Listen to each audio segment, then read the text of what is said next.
Welcome direction study point. दोस्तों, इस video में हम सामान्य हिंदी के 50 प्रश्न देखने हैं जो कि मोस्ट इंपॉर्टेंट हैं।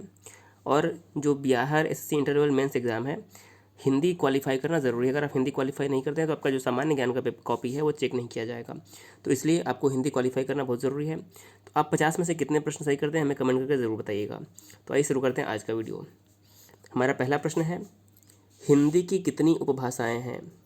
हिंदी भाषा जो है इसकी कितनी उपभाषाएँ हैं? 3, 4, 5 या फिर 6? तो अगर आपने ऑप्शन नंबर सी चुना है 5, तो आपका जवाब बिल्कुल सही हो जाएगा। जो हिंदी हमारी है, हिंदी भाषा की 5 उपभाषाएं हैं।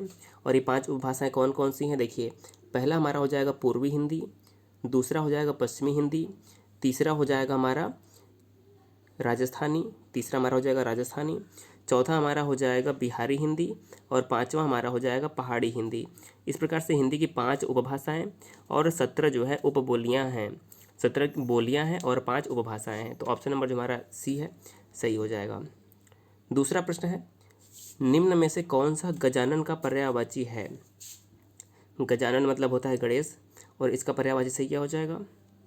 ऑप्शन नंबर ए लंबोदर जो हो जाएगा इस प्रश्न का बिल्कुल सही आंसर हो जाएगा। लंबोदर, एकदंत, वक्रतुंड आदि जो है गजानन यानी कि गणेश भगवान के पर्यायवाची माने जाते हैं। तो ये सब हमारा ऑप्शन नंबर जो हमारा ए है इस प्रश्न का बिल्कुल सही हो जाएगा। तीसरा प्रश्न है, आत्मनिर्भरता का विलोम शब्द क्या होगा? आर्द्रित, परजीवी, ग्रहजीवी या फिर दुराग्रही? तो बताना है कि आत्मनिर्भरता का विलोम क्या होगा। तो अगर आपने ऑप्शन नंबर बी चुना है परजीवी, तो आपका जवाब बिल्कुल सही हो जाएगा। परजीवी हो जाएगा आत्मनिर्भर का विलोम। अगला प्रश्न है, कायर का विलोम क्या होता है? तो कायर का विलोम क्या होता है? सूरवीर। सही आंसर हो जाएगा हमारा क्या? कायर का हमारा विलोम हो जाएगा सूरवीर। ऑप्शन नंबर ए बिल्कुल करेक्ट हो जाएगा इस प्रश्न का। अगला प्रश्न है, राधा का पर्यायवाची शब्द कौन सा है? राधा का पर्यायवाची शब्द कौन सा है? महिषी, ब्रजरानी, यामिनी या फिर भार्गवी? तो सही आंसर क्या हो जाएगा? राधा का पर्यायवाची हो जाएगा Brajrani. Option number B Brajrani Radha का सही पर्यायवाची शब्द हो जाएगा। ऑप्शन नंबर बी बिल्कुल करेक्ट होगा। अगला प्रश्न है, आहूत का विलोम क्या होगा? सभी प्रश्न मोस्ट इंपॉर्टेंट है, इसलिए 50 प्रश्न जरूर देखिएगा और अपना स्कोर हमें कमेंट बॉक्स में ज़रूर बताइएगा। तो आहूत का विलोम शब्द क्या होता है? ये बहुत ही आसान है। आहूत का विलोम होता है अनाहूत। ऑप्शन नंबर डी, आहूत का विलोम शब्द होता है अनाहूत। तो ऑप्शन नंबर डी हमारा इस प्रश्न का सही हो जाएगा। अगला प्रश्न है, हंसी का तत्सम शब्द क्या होगा? देखिए, हंसी एक तद्भव शब्द है और हंसी का हमें तत्सम बताना है। तत्सम मतलब कि जो शब्द संस्कृत के समान होता है उसे हम तत्सम कहते हैं। तो हंसी का तत्सम क्या हो जाएगा? ऑप्शन नंबर डी हास्य। हंसी का जो तत्सम शब्द होगा वो हास्य हो जाएगा। तो इस प्रश्न का ऑप्शन नंबर डी जो हो जाएगा बिल्कुल सही आंसर हो जाएगा। अगला प्रश्न है, सुकर्म में कौन सा उपसर्ग प्रयुक्त हुआ है? उपसर्ग जो होता है शब्द के प्रारंभ में जुड़ के शब्द का अर्थ बदल देता है। तो देखिए, सुकर्म के प्रारंभ में क्या लगा हुआ है? सुकर्म के प्रारंभ में सु लगा हुआ है, तो सु हमारा क्या हो जाएगा? सु उपसर्ग प्रयुक्त हुआ है सुकर्म में। तो इस प्रश्न का ऑप्शन नंबर जो हमारा बी हो जाएगा, सुकर्म में सु उपसर्ग का प्रयोग हुआ है। तो ऑप्शन नंबर बी बिल्कुल सही हो जाएगा। अगला प्रश्न है, सूर्योदय की संधि विच्छेद क्या होगी? यानी कि सूर्योदय का संधि विच्छेद करने पर क्या होगा? देखिए, सूर्योदय का अगर हम संधि विच्छेद करेंगे तो सूर्य प्लस उदय, सूर्य प्लस उदय होगा सूर्योदय का संधि विच्छेद। तो सही आंसर कौन सा है? सूर्य उदय। ऑप्शन नंबर बी करेक्ट हो जाएगा। सूर्य उदय ऑप्शन नंबर बी बिल्कुल सही आंसर हो जाएगा। अगला प्रश्न है, नीलांबर में कौन सा समास है? जिस प्रकार पीतांबर होता है उसी प्रकार नीलांबर है। जैसे कि पीतांबर मतलब पीला है वस्त्र जिसके, इसमें भी बहुब्रीहि समास होता है। और नीलांबर मतलब भी हो जाएगा, अगर हम नीलांबर का समास विग्रह करेंगे तो वो क्या हो जाएगा? नीला है अंबर, यानी कि नीला है वस्त्र जिसका। तो अर्थात जहाँ पर ना ही प्रथम पद प्रधान हो और ना ही उत्तर पद प्रधान हो, कोई तीसरा अर्थ निकलता हो, वहाँ पर हमारा बहुब्रीहि समास होता है। तो नीलांबर में हमारा बहुब्रीहि समास जो हो जाएगा बिल्कुल सही आंसर हो जाएगा। अगर आपने बहुब्रीहि समास चुना है तो आपका जवाब बिल्कुल सही हो जाएगा। अगला प्रश्न है, आवश्यकता से अधिक धन के त्याग का क्या अर्थ है? यानी कि आवश्यकता से अधिक धन का संग्रह न करना, इसके लिए इसका क्या अर्थ है? सही आंसर हो जाएगा ऑप्शन नंबर बी अपरिग्रह। अपरिग्रह का अर्थ ही होता है कि आवश्यकता से अधिक वस्तुओं का संचय न करना। तो ऑप्शन नंबर जो हमारा बी है अपरिग्रह बिल्कुल करेक्ट आंसर हो जाएगा इस प्रश्न का।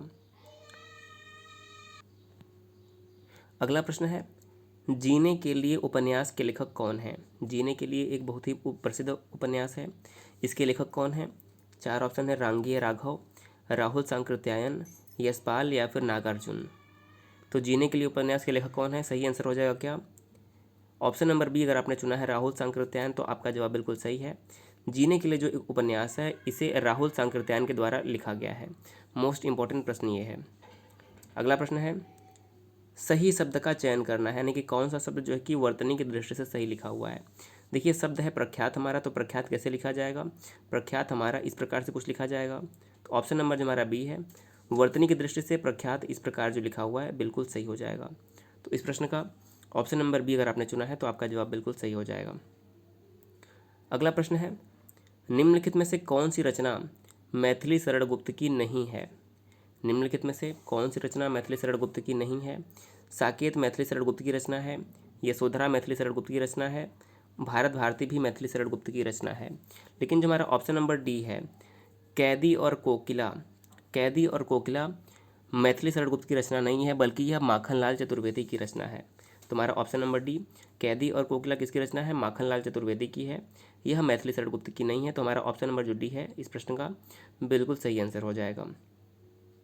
अगला प्रश्न है, महादेवी वर्मा के काव्य में क्या प्रधान है? तो महादेवी वर्मा जो कि एक छायावादी कवित्री थी, इनके काव्य में क्या प्रधान है? तो सही आंसर हो जाएगा ऑप्शन नंबर ए, रहस्यवादी श्रृंगार।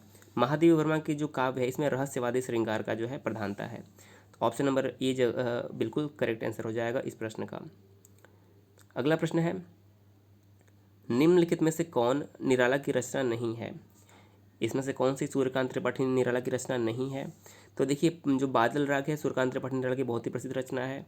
सरोज स्मृति और तुलसीदास भी जो है निराला की रचना है। लेकिन जो हमारा परिवर्तन है ऑप्शन नंबर बी, परिवर्तन जो है सूर्यकांत त्रिपाठी निराला की रचना नहीं है। तो हमारा सही आंसर क्या हो जाएगा? परिवर्तन सूर्यकांत त्रिपाठी निराला की नहीं है, बल्कि यह सुमित्रानंद पंत की रचना है।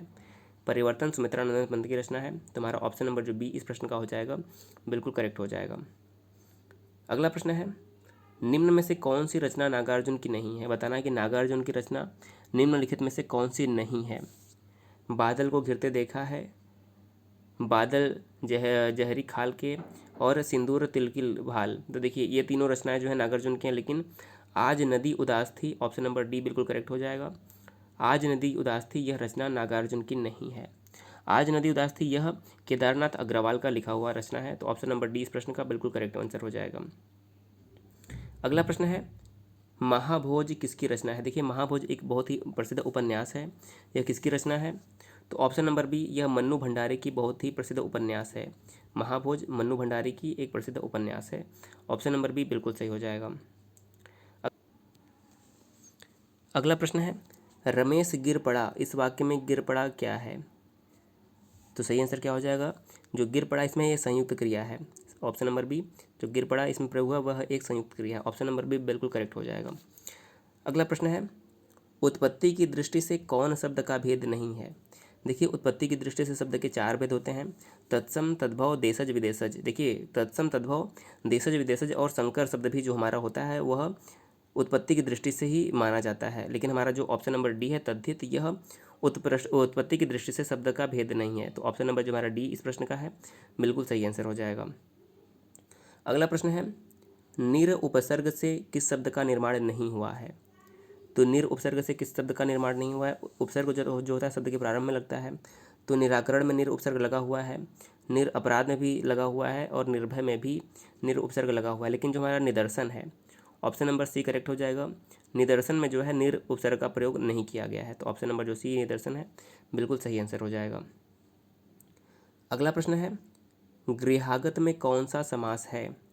गृहागत अगर हम इसका विच्छेद करेंगे तो समास का विग्रह करेंगे तो क्या आ जाएगा? गृह को आया हुआ। गृह आगत मतलब घर को आया हुआ, यानी कि गृह को आया हुआ जिसे हम कहते हैं गृह आगत। तुम्हारा को क्या हो जाएगा? कर्ता ने कर्म को, यहाँ पर क्या हो जाएगा? कर्म कारक है तो कर्म तत्पुरुष हो जाएगा। ऑप्शन नंबर ए यहाँ पर तत्पुरुष समास हो जाएगा। ऑप्शन नंबर ए सही आंसर हो जाएगा। अगला प्रश्न है, निर्मोह का संधि विच्छेद क्या होगा? तो निर्मोह का अगर हम संधि विच्छेद करेंगे तो हो जाएगा निह प्लस मोह, निह मोह, और यहाँ पर हमारा क्या हो जाएगा, विसर्ग संधि हो जाएगी, निह मोह।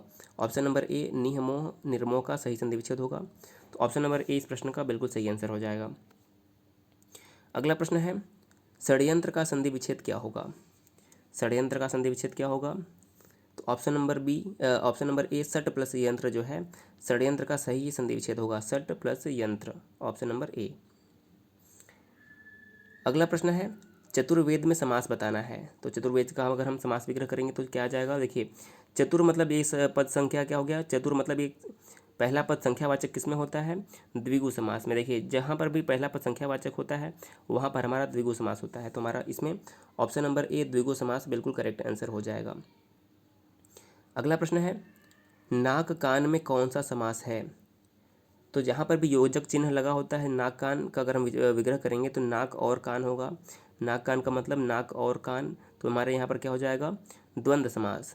जैसे कि नाक कान, दिन रात, राजा प्रजा, सुख दुख, ऐसे जितने भी शब्द होते हैं ये सभी द्वंद्व समास के उदाहरण होते हैं।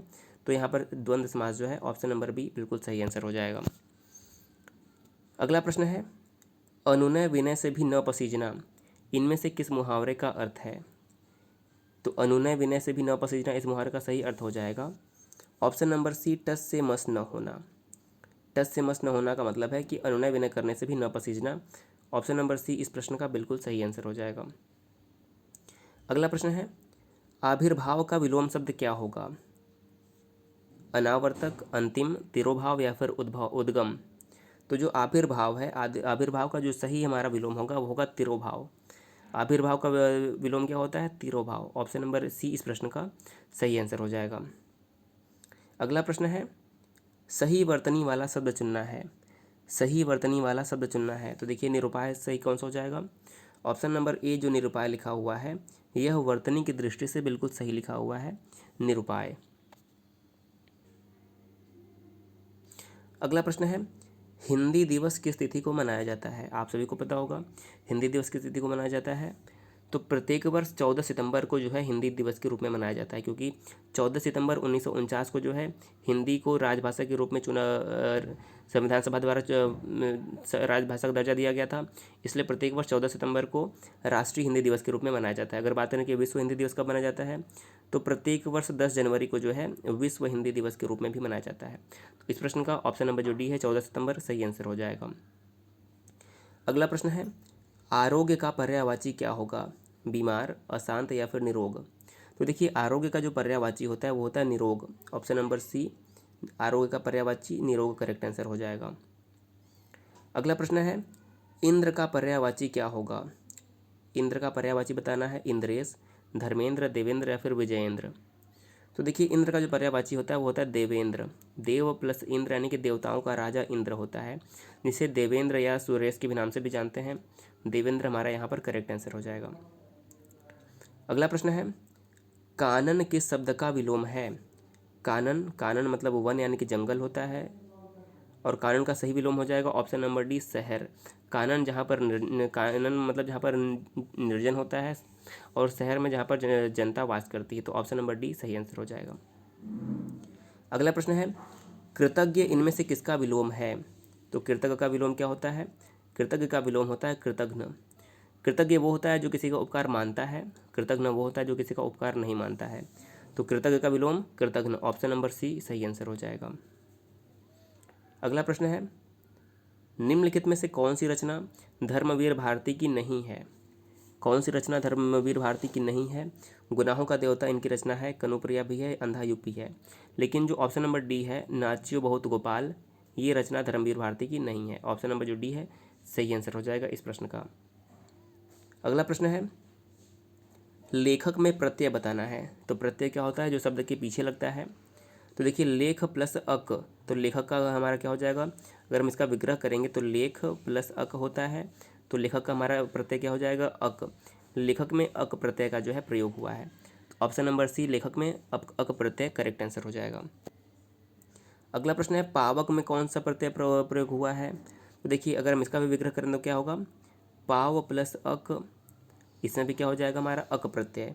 तो पावक में भी ऑप्शन नंबर ए अक प्रत्यय का प्रयोग हुआ है, ऑप्शन नंबर ए बिल्कुल सही हो जाएगा। अगला प्रश्न है, राजर्षि का संधि विच्छेद क्या है। तो राजर्षि का संधि विच्छेद क्या हो जाएगा, राजऋषि। ऑप्शन नंबर ए राजऋषि। और यहाँ पर गुण संधि का प्रयोग होता है, जहाँ पर जो अर होता है वो क्या बन जाता है, राज में जो री होता है वो अर बन जाता है। गुण संधि में री अर बन जाता है, जैसे कि राजर्षि है तो राजऋषि बन जाता है। तो ऑप्शन नंबर जो हमारा ए है इस प्रश्न का सही आंसर हो जाएगा। अगला प्रश्न है, अभ्यर्थी में कौन सी संधि है। तो देखिए अभ्यर्थी में कौन सी संधि है, अगर हम इसका विच्छेद करेंगे तो क्या हो जाएगा, देखिए अभी प्लस अर्थी होगा अभ्यर्थी का सही संधि विच्छेद, अभी प्लस अर्थी। तो अभ्यर्थी में कौन सा हमारा समास हो जाएगा, देखिए जहाँ पर य आता है वहाँ पर हमारा हो जाएगा अभियर्थी अभ्यर्थी यड़ संधि, यहाँ पर हमारा सही आंसर हो जाएगा यड़ संधि, अभ्यर्थी में यड़ संधि। Option number B correct answer हो जाएगा।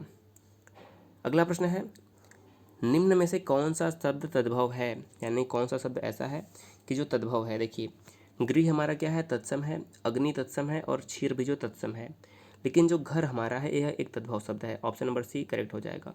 घर का तत्सम क्या होता है, घर का तत्सम होता है गृह, और घर जो है तद्भव शब्द है। अगला प्रश्न है, व्याकरण दर्पण किसकी रचना है। व्याकरण दर्पण किसकी रचना है, तो सही आंसर क्या हो जाएगा, ऑप्शन नंबर ए शिवपूजन सहाय। जो व्याकरण दर्पण है यह शिवपूजन सहाय की रचना है, ये ऑप्शन करेक्ट हो जाएगा।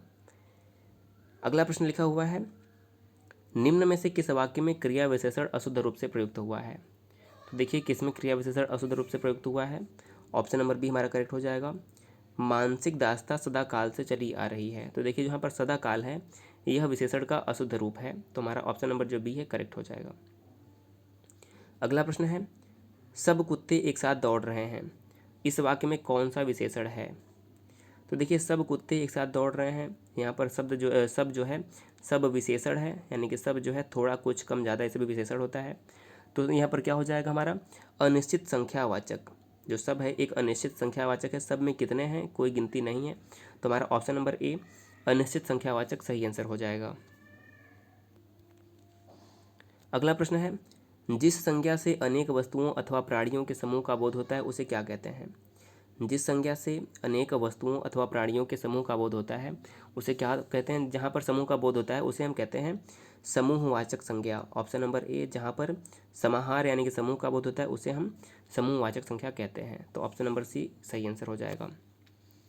अगला प्रश्न है, निम्न में से कौन रचना की दृष्टि से शब्द का भेद नहीं है। देखिए रचना की दृष्टि से शब्द के तीन के भेद होते हैं, रूढ़ शब्द, यौगिक शब्द और योग रूढ़। लेकिन जो हमारा विदेशज है यह रचना की दृष्टि से शब्द का भेद नहीं है, बल्कि यह उत्पत्ति की दृष्टि से शब्द का भेद है। तो ऑप्शन नंबर डी इस प्रश्न का बिल्कुल सही आंसर हो जाएगा। अगला प्रश्न है, गायक का सही संधि विच्छेद क्या होगा। गायक का सही संधि विच्छेद क्या होगा, तो ऑप्शन नंबर जो हमारा इसमें ए है, गय प्लस अकह, गय प्लस अकह गायक हो जाएगा। और यहाँ पर कौन सी संधि का प्रयोग हुआ है, तो यहाँ पर जो है अयादि संधि का प्रयोग हुआ है, करेक्ट हो जाएगा। अगला प्रश्न है, व का उच्चारण स्थान क्या होता है। चार ऑप्शन दिए हुए हैं, दंतोष्ठ, ओष्ठ, दंत या फिर तालव्य। तो जो व का उच्चारण स्थान है वो हमारा होता है दंतोष्ठ। ऑप्शन नंबर ए व का उच्चारण स्थान दंत्योष्ठ होता है। अगर आपने ए चुना है तो आपका जवाब बिल्कुल सही हो जाएगा।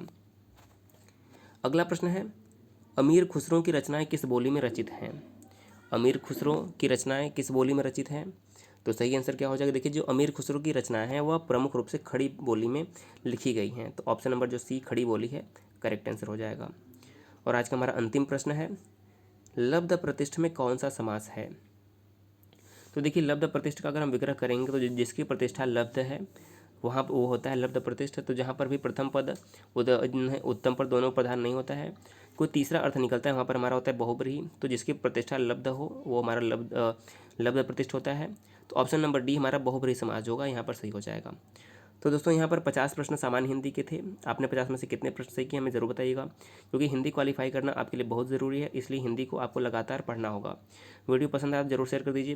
वीडियो कैसा लगा हमें कमेंट करके जरूर बताइएगा। वीडियो देखने के लिए बहुत बहुत धन्यवाद।